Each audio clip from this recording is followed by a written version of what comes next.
Hæ, ég heiti Andri og ég er kennarinn. Já, þið heyrðu rétt. Ég er karlmaður og ég er í kennaranámi. Við erum því miður ekki margir strákarnir í náminu, sem er slæmt. Því best væri að geta boðið upp á eins fjölbreyttan kennarahóp og mögulegt er á móti hinum mikla og fjölbreytta nemendahópi í grunnskólum landsins.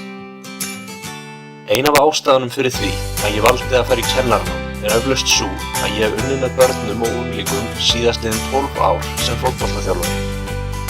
Ég sé fyrir mér í framtíðinni, þegar ég verð orðinn kennari, að vinna svolítið svipað og ég hef gert á mínum þjálfaraferli.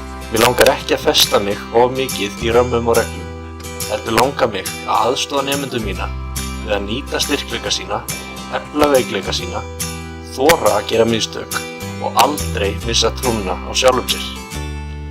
Það að sjá brosið á iðkanda sem nær loksins að hitta slána í sláakeppni eða nemendan sem skilur margföldunatöfluna á endanum er ástæðan fyrir því að ég er í þessu. Komdu að kenna.